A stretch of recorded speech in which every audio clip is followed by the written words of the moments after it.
Welcome everyone to WSOT organized by Bybit. WSOT, in case you haven't heard, is a crypto trading competition, first of its kind, hosted on a global stage.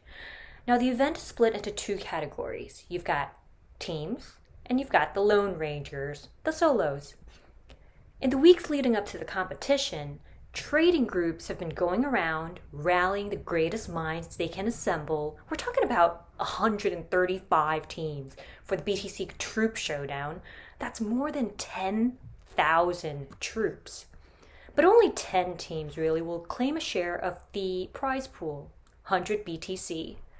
As for the solo teams, Pulse check about 2,100 or so at this point, with only 30 winners standing a chance to win a share of about 90,000 USDT prize pool.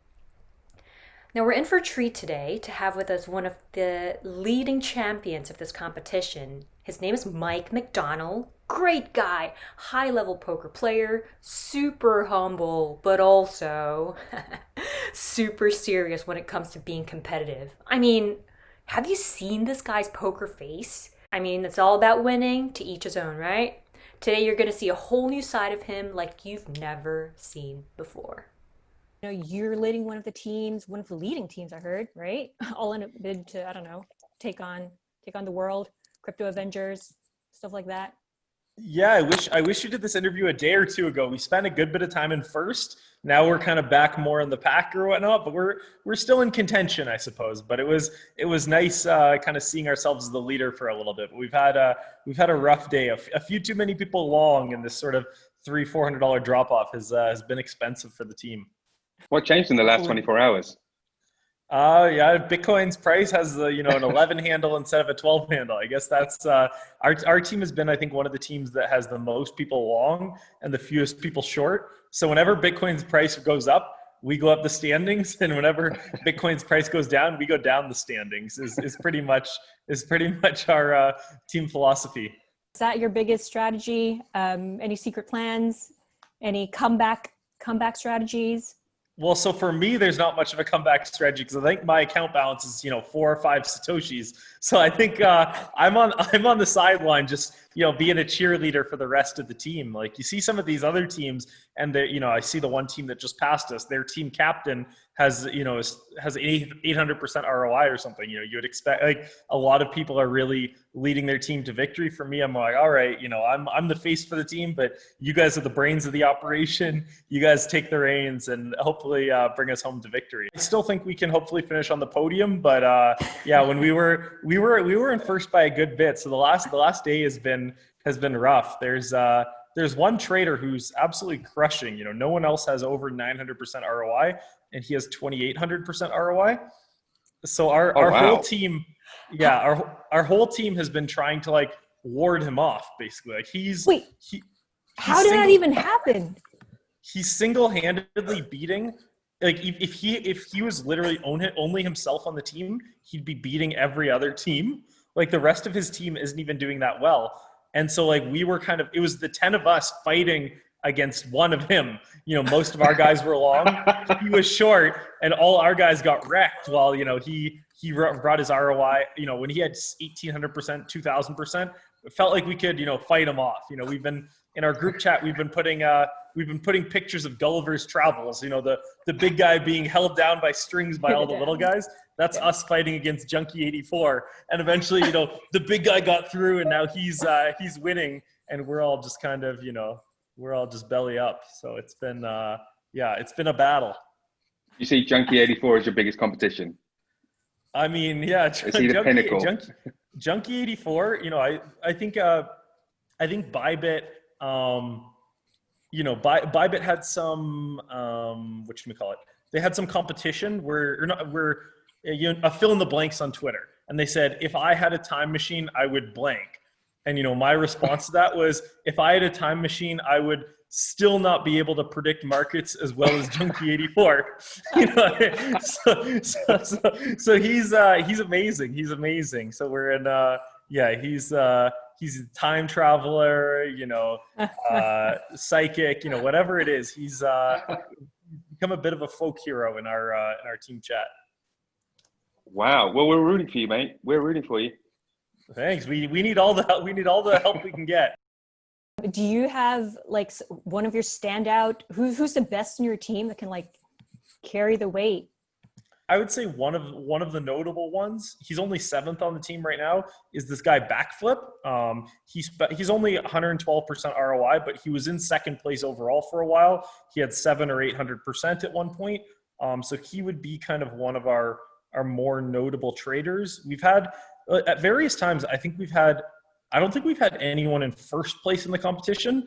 Probably because Junkie 84 has always been in 1st place, but we've had, I think, 3 or 4 different guys on our team who have been 2nd place overall at one point or another. Right now, our top trader is this D star. He hasn't been posting that much in our chat group, so I'm not really sure who exactly that is, but he's, 357% ROI, probably 15th place overall. So, he's someone who, if he were to, have 2 good trades go his way, he could finish on the podium individually. Maybe 4 good trades go his way, and he can take down Junkie or whatnot. But it's when you're talking in the in the order of 300% versus 3,000%, we're fighting an uphill battle.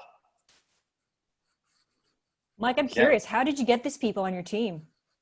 At first, JMO reached out to me. I know him and Yashi through poker, and basically through that got involved with kind of participating in this competition. And just, poker players, we're so many poker players into crypto. The simplest way to describe it, I suppose, is if you travel around playing poker, you might play tournaments in 10 different currencies, and you spend, your credit card takes a few percent here. Okay, you need to go pay currency conversion fees there. Okay, you send a wire transfer, it gets lost in the mail, and now you don't have any money, and now you're begging your friends for cash. And there are all these things that go on in poker where you just sort of realize how, I don't know, dated the money system is, I suppose. And so, I think even before crypto became that mainstream popular, a lot of, poker players were using it for the method of international payments. So I think within the poker world, crypto, we were, I think the first kind of wave of people were, the really, techie people, the cryptographers, the people who, really understand everything. And then I think a lot of gamblers were kind of in that 2nd, 3rd, wave of people that, kind of saw Bitcoin and crypto for what it is or whatnot. And I think that, I think there's a lot of people are interested in crypto, are interested in trading, and then are just kind of interested in gambling and the nature of this competition where, you play a poker tournament and, or a poker game, you lose chips, it hurts your bottom line or whatnot. Whereas here it's kind of, hey, when only your top 10 scores count, you can really swing for the fences and play kind of, an all out strategy. And I think a lot of poker players have really been liking that, kind of poker. When you play poker, there are all these kind of hands you wish you could play, but it's too volatile and you'll wait for a better spot. And here kind of the whole team mentality is, gamble. We got to get that 3,000% ROI. And I think it has been even though more of us have been losing money than making money so far, it's still been quite fun for us. So I think it's been, it's been an enjoyable competition. Awesome. Would you say some of the sort of strategic skills that you've picked up playing poker have transferred well to trading cryptocurrencies? I think yes. I think I would say some do, some don't. Basically, the simplest thing, I suppose, is which I guess different people have different opinions on this, is I think most poker players, you're good at, when you play poker, you have to be price sensitive to what's going on. If there's $500 in the pot and you bet $500 and you get paid off, well, you've got to think to yourself, could I have gotten $600? Could I have gotten $700? You're always sort of thinking about kind of the best value, get the cheapest bluffs, get the biggest value bets, try to fold when it's too obvious someone's, you kind of think about those. Whereas I think a lot of people in crypto get so kind of attached to whenever markets are going well, it's tough to sell, and whenever markets are going bad, it's tough to buy. And I think a lot of poker players are sort of used to that mentality of, oh man, like my bags are under the water, it feels depressed, but still be able to buy the dip kind of thing. So I think there are some, and then similarly, to be able to kind of see, okay, things have been going very well for a long period of time, like this could reverse. I think a lot of poker players are I guess good at making financial decisions while limiting the role that emotion plays. And I think that would be one of the skills that helps transfer itself to trading.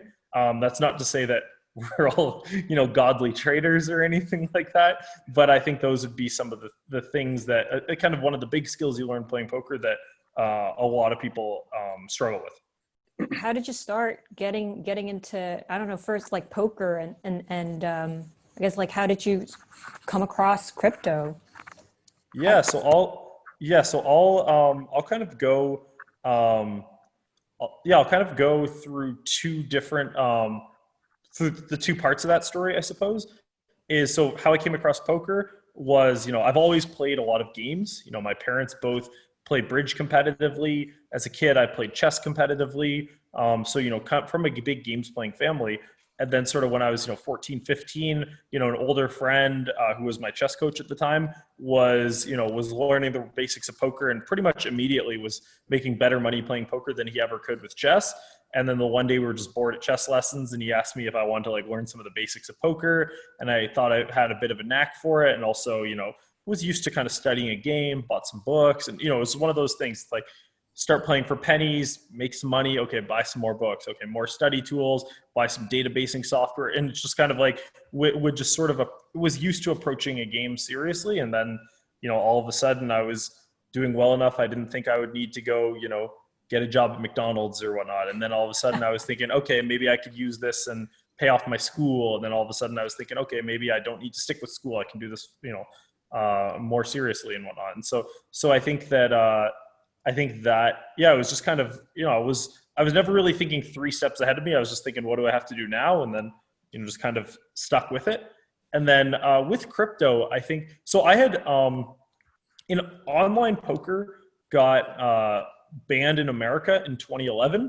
So after 2011, Americans were looking for avenues to play online poker, etc. So like I first heard of the site Seals with Clubs, where people would play online poker using this thing called Bitcoin. That I don't know if I heard of this in 2011 or 2012, but I knew nothing about it. I just knew, hey, this is probably an illegal gambling site going on in America. Like it was my first hearing about it would have been knowing that poker players were playing on this site. And then cut forward to a year or two later, probably early 2013, Bitcoin, I don't know, maybe it was $200 or something. A friend of mine was telling me, that like he's putting every dollar he makes playing poker into Bitcoin, and he's never selling until it's over 10,000 a coin, and I should do the same.